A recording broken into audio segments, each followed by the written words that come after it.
Hello and welcome everybody to this brand new episode of Topic Thunder. Here from the Top 10 Show. I am John Roca. I am Matt Nost, and we have another special edition, like we did a couple of weeks ago, where we have a guest on Topic Thunder. It is the gentleman that helped us just beautifully pull off the golden ticket, and a man that is near and dear to both of our hearts. Agreed. An essential part of the golden ticket. He was our Where is Waldo of the golden ticket run, and through a whole new subplot that we didn't plan or see coming, but it was a lot of fun, and a guy who radiates a lot of good energy. So we're excited to bring him onto the show to see what his answers are to some of your poignant, incisive, and intelligent questions. We shall see. So without further ado, let's bring him on. Blair Simpson. There he is. What an intro for me. Thank you, guys. Happy to do it, man. Amazing. Happy to do it. How you been? Good. It's been a couple weeks. I kind of had to lay low after that live show because people were trying to get onto me, governments, ex-girlfriends. Sure. I had to evade them for a couple weeks. So it's one of those things, the NSA that's trying to get a hold of you right now, on their map, it keeps moving wherever your router says it's being redirected from. Yeah, they were starting to catch on, so I had to lay low for a couple weeks, but I'm back now, so I'm happy to be here. That's good. Well, what's your feeling being a part of this whole thing? You know, Matt and I, we didn't know what it was going to be, the golden ticket, and having you be such an integral part of it. We just had Colson on, as Matt mentioned a couple of weeks ago. So what does it feel now like looking back? How was the experience hanging out with us and then doing the show and meeting all the great fans and patrons of the Top 10? It was amazing. It's what I look forward to every week during like COVID and lockdown and all that. So nice. It was a nice little break, and I wasn't working at the time, so like I had free time to do all this stuff and love doing it for you guys. Oh, thank you. Yeah, your organization helped immeasurably, so we can't thank you enough. Absolutely. So are you okay with saying what part of the country you're in right now? Or are we still? I mean, you said you got it squared out, away, but I don't know exactly what that means. Yeah, I can almost stop running. I'm on the west coast of the United States. Good. There's no more. Yeah, geographically narrows you down to 1,000 miles of coastline. Beautiful. Right. Beautiful. And he can't go much farther, or else he goes to the water. So we'll see what happens if they can pin him down and find him there.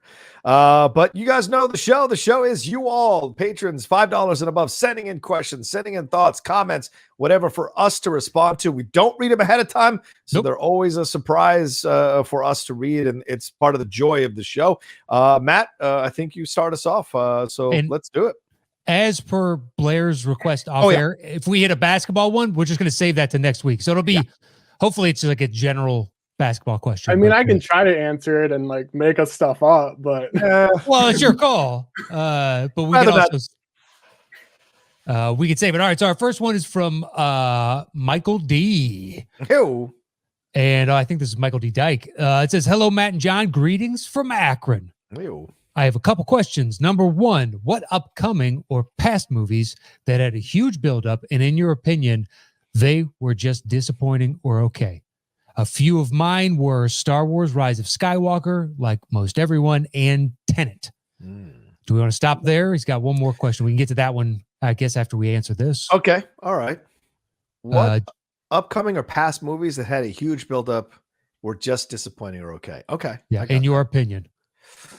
Blair, you got any that jumped to mind immediately? I mean, I was super excited for Zoolander 2, but that movie wasn't okay. It was just terrible. So like it totally I thought it was shit and terrible and worst movie ever compared to the first one. So I think that's one for me. Yeah, I never had the connection to Zoolander, but some people love it. I love the first one. Yeah, I know. I've got friends that are like, "Oh, it's great. This scene and this scene." I'm like, man, it did not spark that in me.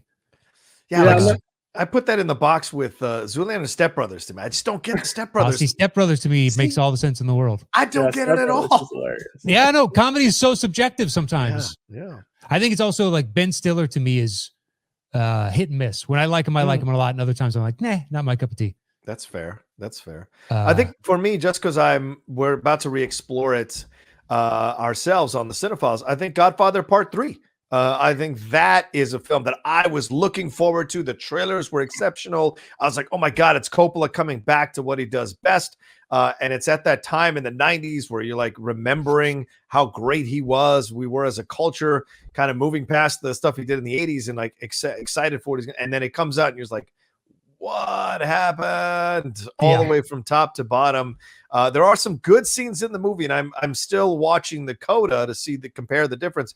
But like Sofia Coppola, sadly, just one of the worst parts of the movie. Unfortunately, certainly a stellar director, but it kills the movie overall. And so I just remember being really disappointed walking out of the theater. What about you? Yeah, I would say let's do this. I was jacked for Pacific Rim. Just it's the dumb premise that looks you got it in the right hands. You could really pull this off. And I didn't care for about half the movie. Yeah. Anything with Charlie Hunnam and that Asian actress, I just thought they had no chemistry. I don't buy this storyline, and that you're spending a lot of time doing this.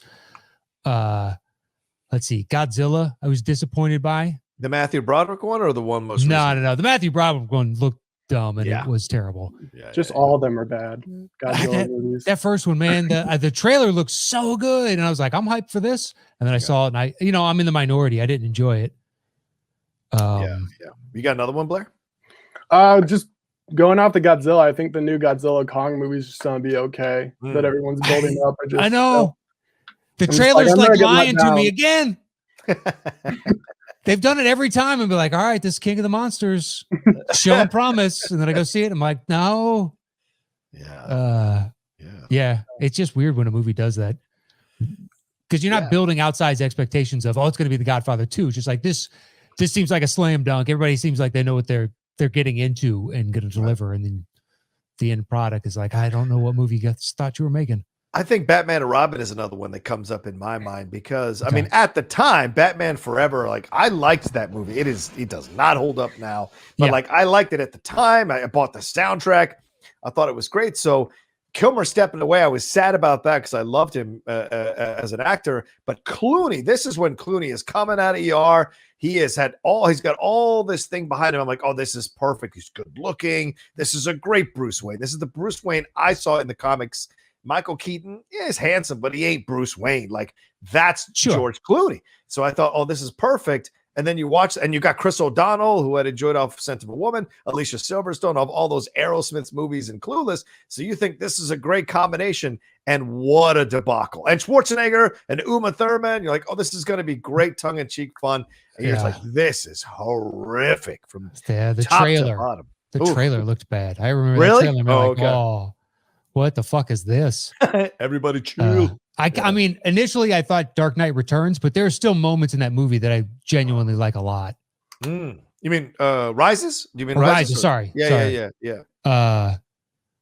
Yeah. So I mean, the opening plane scene is magnificent. It is magnificent, and some of the Bane stuff I think is great as a tete-a-tete with Batman.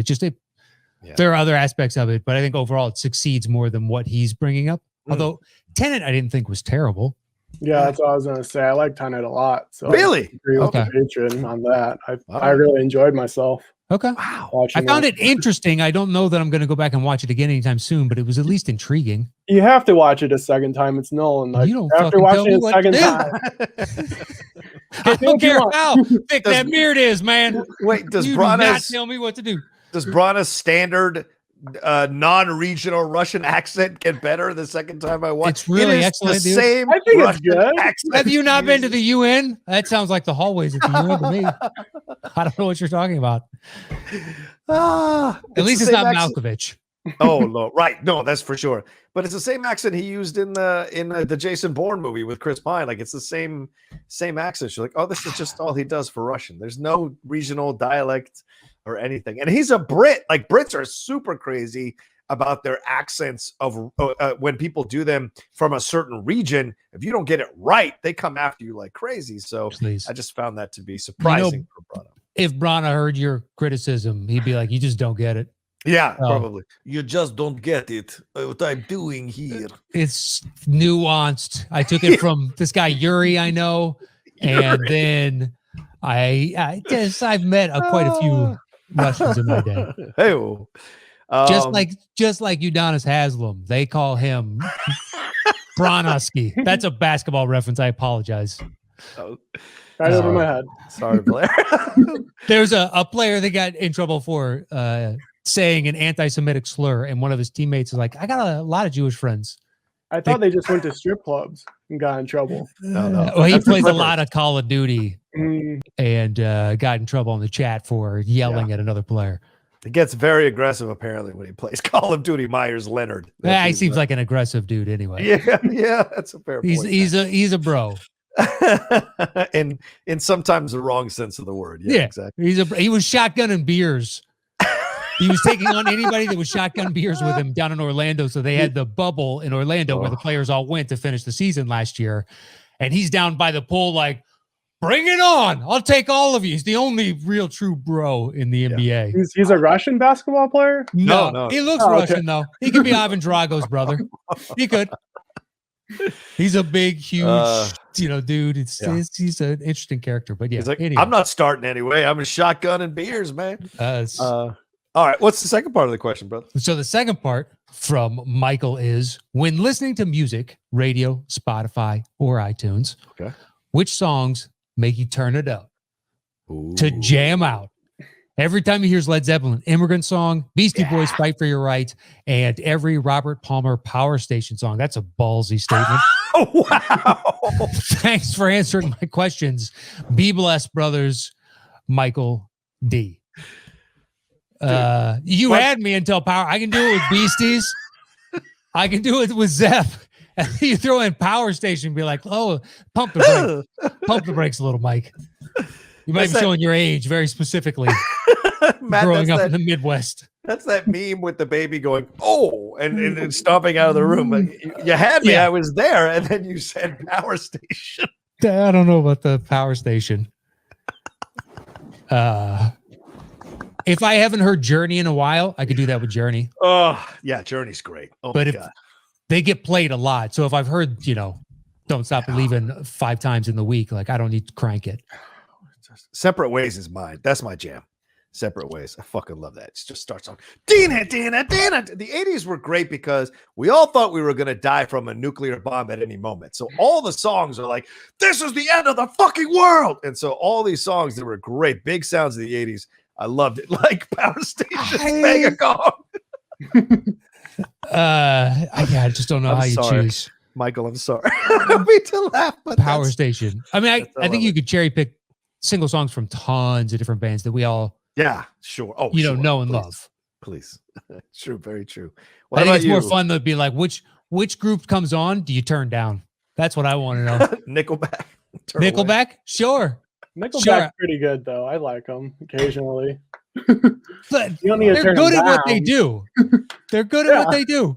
Somebody's got to tell me one day what they do, and then maybe I'll appreciate it. Make meat and potatoes. Yeah, meat and potatoes, generic rock music. That's what they make, and they're good at it. It's nondescript as hell, that's for sure.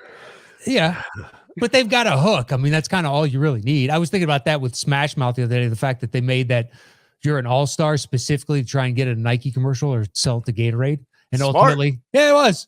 Yeah. But like the fact that Smash Mouth was a thing for a while. Smash Mouth. Yeah. Sadly, it ended up being in a Progressive commercial, not a Nike commercial. So, but they had a time. I mean, they had Shrek. Yeah. As a movie release. So like it had a run. It did. They did. That's for sure. It does what it does. Like if Tom Sawyer comes on, I turn that down. Down. Fuck you. I turn that up. Tom Sawyer is the shit, man. Wow. I've heard it 7 billion times. It gets old after a while. Too. You're both insane. Well, you didn't spend any time in the Midwest where there's 3 radio stations, one's country and the other 2 are classic rock. And you're like, I'm hearing Tom Sawyer at least 3 times today. What do you think there was in Virginia? That's all it was. Those 3 stations and then 3 black stations. And that was it. That's all. Wow, you had black stations. Yeah, we did. We had some R&B stations. They were good. Get ready for Rush. Here comes Tom Sawyer, guys. I can't.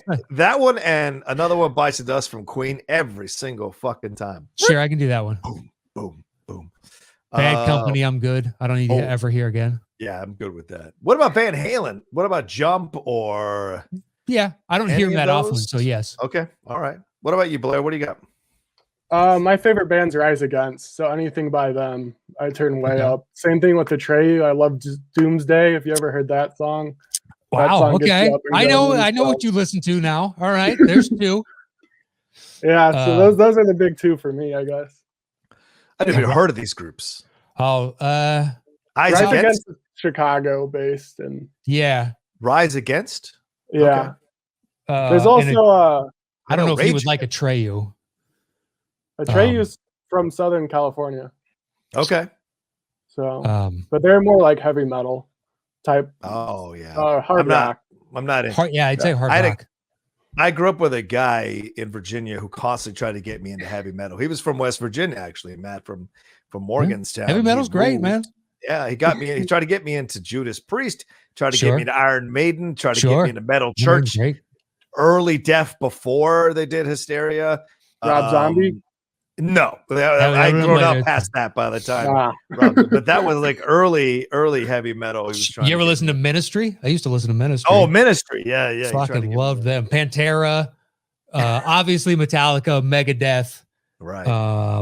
AC/DC counts, doesn't it? Like early AC/DC. They're not heavy metal. Okay. All right. They're as hard rock gets. Okay. All right. An older band I always turn up to is Pink Floyd. Any song by them, I still like The Wall and Money by them. So Money, Comfortably Numb is that's one of those. I don't dive into the Floyd stuff too much. Certainly the later stuff that was more mainstream I enjoyed, but there's nothing wrong with that. Division Bell's a great album. The older stuff though, but like Comfortably Numb, I mean the Van Morrison live version is incredible.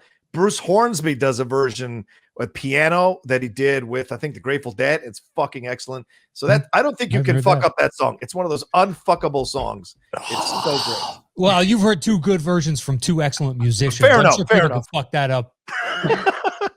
It's such a great song. Maybe Nickelback will fuck that up. But anyway. Or make it Canadian great. Yeah, that's fair. That seems it's close to their wheelhouse. It's a little spacier, but they will happily slow down for a minute. What about rap? Is there any rap you turn up? Any rap song that comes on that you turn up? Because it's got to be something. Well, I mean, he brought up Beasties. Oh yeah, he brought up Beasties. Yeah. I listened to Beasties. Let's see, Eminem, Talib Kweli, some Kanye. Yeah. I like some Ghetto Boys, Ice Cube. Okay. Dre and Snoop on that first Chronic. Oh yeah, Nothing But a G Thing is it? That's what. Yeah. Absolutely. Then it's like selective here and there from I love this song from this artist and this one from this. Yeah. Wu-Tang. Oh yeah, Wu-Tang. Cream is fucking excellent. Or Triumph. Yeah, Break Your Neck. Break Your Neck is good too. Dude. Enter them 36 chambers, baby. Yeah, that's a good point. Yeah. What about you, Blair? Any rap in your beard? No. I don't listen to rap that often. If I do, it's from a friend, and I can't remember any artists except Eminem. So. Oh, fair enough. I've got like my first friend in high school that got his license. You're forced to listen to whatever music he wants to listen to because he's got a car. Right. And he used to go to Florida during the summers, and he came back and he had this bullshit, got it in Fort Lauderdale, but we were all impressed sound system type of thing, like those big cylindrical subwoofers, and he put in new 6x9s in the back, and we were all like, hell yeah, man, this is awesome. But he listened to a lot of rap and Offspring. I turned out. It's come up before. I fucking hate Offspring.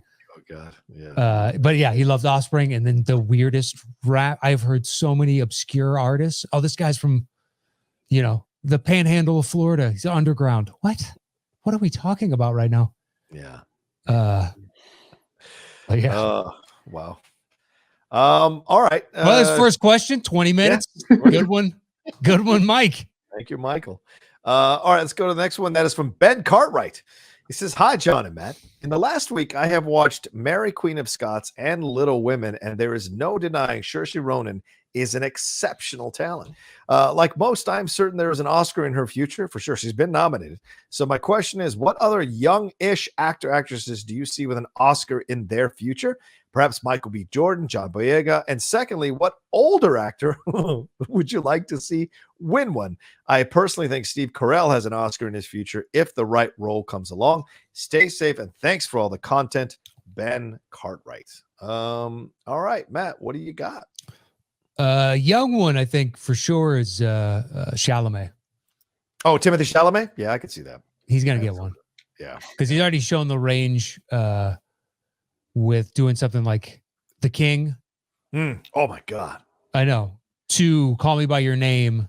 To I can't remember the name of the one where he was on drugs and Steve Carell was his dad. Oh yeah, Beautiful Boy. Beautiful Boy. Yep. I knew it was Boy something. Oh, look at Blair. Look at Blair. There was like 3 of those that came out that year. Yeah, there were. And there was the Julia Roberts one. Right. And then they turned that in essence to a TV show that I didn't watch. Different title, but seems like it has the same gist. But yeah, he's shown so much range. And then doing comedy on SNL, a couple of those sketches did well online. So he's got some comedy chops in there too. So enough range, but yeah. The coronavirus one was hilarious. Oh my God. I saw the rapper one. Oh yeah, the white rappers. Yeah. That's so ridiculously true. Yeah. And then it got huge on TikTok the next couple of days. Of course.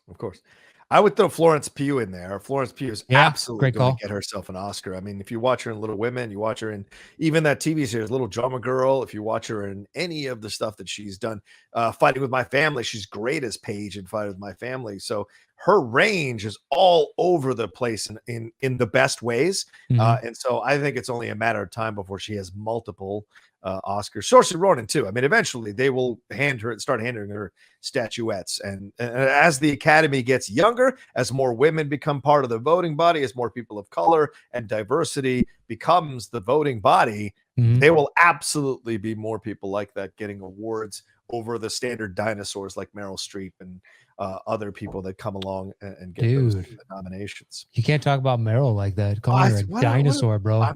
She's been around a long time. That's just like she's not that old. Listen to you. That was like 3 or 4 more Oscars in it. Exactly. Put it this way: would you still sleep with Meryl Streep? I don't even look at it like that. I didn't ask if you looked at it like that. That's a point blank question. I've never thought of her like that. So no, I would say the answer is no. Okay, well the answer for me is yes, which does not make her a dinosaur. So there you go, Meryl. It's the crassest, but one of the better compliments. 1950. She's born in 49. So what's that make her? 72? 72. The age is nothing but a number, baby. That's true. Lord knows I'm the king. Can still move. Yeah, she can get it done. Exactly. Wait, Blair. What about you, Blair? What do you got? A young person? Oh, sorry, Mike. No, please, Blair. Well, I don't know how young she is, but I want Emma Watson to win an Oscar one day. I think she's a great actress and Little Women too, and I think she deserves an Oscar if she does something that's right and delivers for it. So okay, all right. I got one that kind of fits both bills technically.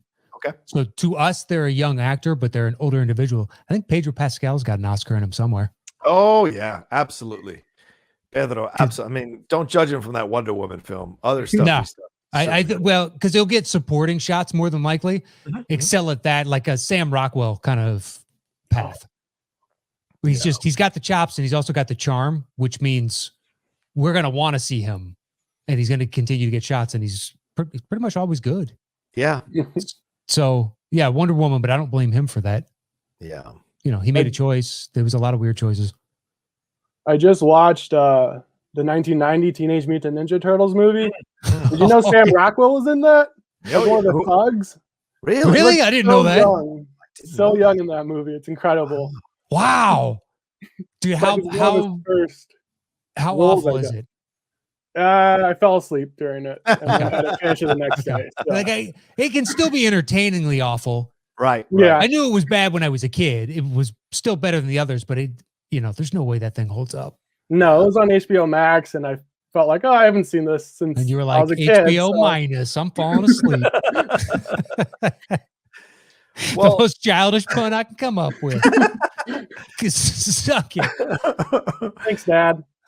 Yeah, exactly. It's the perfect.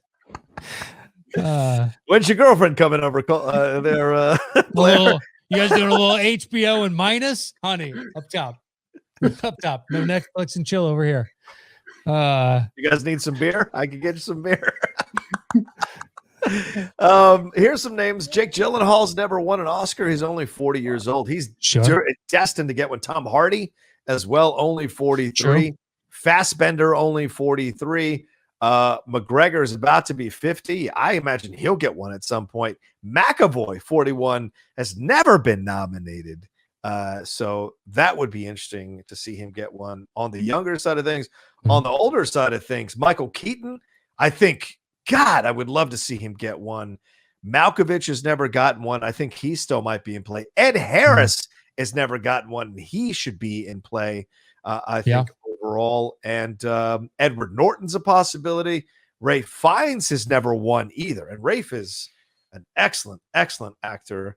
And Willem Dafoe and Ian McKellen are also other ones that you can think of. Really? Ralph Fiennes has never won? Never won. He's been nominated. He's never won. Wow, I did not know that. Yeah, nominated. All the others are like, yeah, totally. Never won. An English Patient. He's been nominated for both of those films, but never won. Kind of crazy. That is beyond crazy. That dude is awesome. Depp's an interesting situation because I mean everyone's turned on him because all that stuff with Amber Heard. Which, by the way, none of us were there for any of that. So who knows? Yeah. You know, seems like they both were not a good match, clearly. Beautifully put. Beautifully put. That's the way, I mean, I couldn't think of a way to end that sentence. And that was honestly, my plane was on fire. Like I'd lost one engine. One looked like it was about to blow. And you're like, ta-da! Perfect 10. Good for you. Good for you.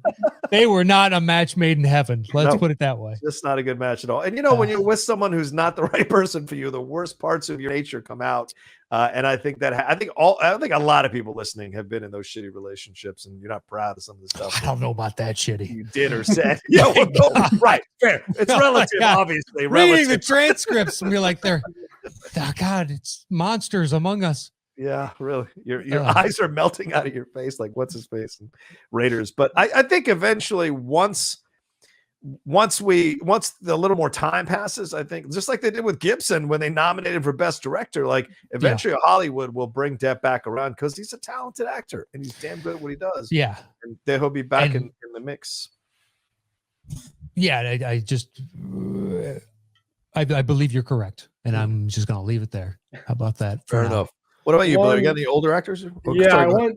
I want John Cusack to win an Oscar. He's my favorite actor since I was a kid, and he deserves one. I loved all his movies, and you give him the right movie and comes back to Hollywood, I think he can win one. So what, in your opinion, has he done so far that's been Oscar worthy? 1408, I think he deserved a nomination for. Interesting choice. It's a great movie.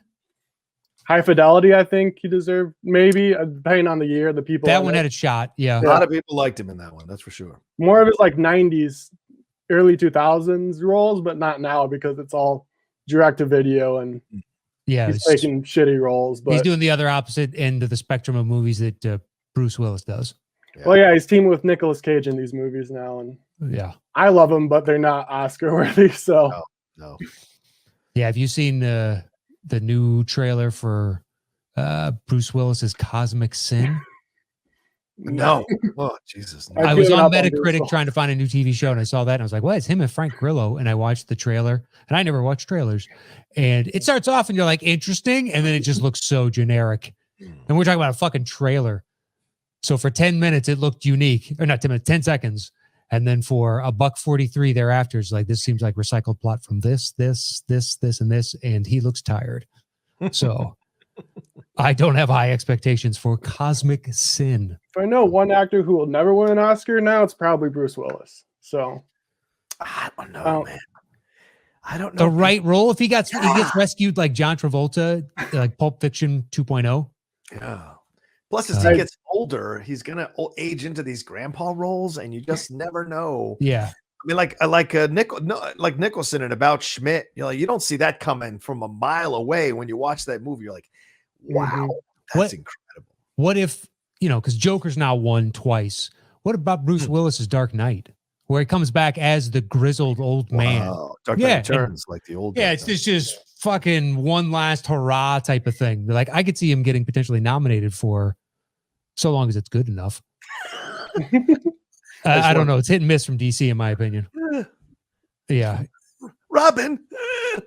I can see it. It could be, but I don't know. It's just like a thought. There's an easy one for you to come back and it makes a lot of money, which it seems like you like to have your movies do.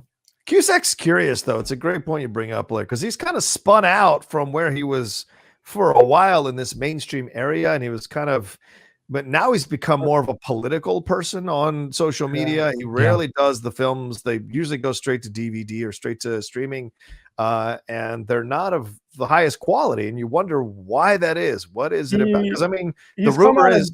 Go ahead, He's come out and said that he hates Hollywood and the studio system and all that. So you can't really get anywhere if you come out and say stuff like that. Well, that's true, but then don't go off and do shitty movies that go straight to DVD, because you can't hate it that much if you're still coming back to the trough to get some water. And I think he hates the system because he doesn't get offered the parts that he wants. Boom. So, and it's he had a couple of flops or something, and he burned his bridge at the whatever. I don't know. It's like the control he doesn't have over the movie too. I think he doesn't like War Inc. was terrible and everyone said it was bad and all that. I think he took that personally and kind of shut everyone off from there. It seems like that's why I think it's going to be tough for somebody like Ed Norton. It's like you've burned a lot of bridges in this town. Yeah. From what I've read. Yeah. But what the hell do I know? It could be all lies. Big huge propaganda. They're out to get you, man. Yeah. Yeah. Do you think Steve Carell has an Oscar in his future? I think we had an Apex with Foxcatcher, and I just don't think there's anything out there coming in the next few years that I can see that I would see him doing that. I think going back down to Apple TV or TV series, I think that's where Steve will do his best work as an actor. But overall, I don't see him getting. I don't know. Slandering Carell, calling Streep a dinosaur, dude. You just not to. They were going to be guests the next 2 weeks. Oh, were they really? Yeah. I had reached out on Twitter and they're like, love it. And I was surprised. I knew your birthday's coming up. He's like, hey, happy birthday. I didn't think they would respond. Well, that's further proof if Steve Carell's responding to our little... I got him and Streep. How dare you? Boom. Boom. I think he's got it in him just because he's shown it before, but that's me personally. I love him and that and Big Short. I agree. He's got it in him. I just don't see any roles coming down the pike that he would necessarily slide maybe into. Not, but independent films he's done in the past, he could do again and get nominated again. Yeah, we mentioned Beautiful Boy. He was damn good in that. That's for sure. And you got Little Miss Sunshine and Dan in Real Life. Did he? Dan in Real Life, right? Yeah. But did he get? Was there any kind of buzz around that one? I don't know. But maybe you're right. Maybe I'm completely wrong. And as you bring up more and more movies, certainly it seems like he certainly has the pedigree. He's got the chops. Yeah. He's got the chops. Nothing else. All right, we're at the 33-minute mark. Do you want to wrap it up or try one more? I don't care. Dealer's choice. What do you want, Blair? Yeah. What do you say, Blair? Do one more. All right. Quick one. We'll do one more. Matt? Run it back.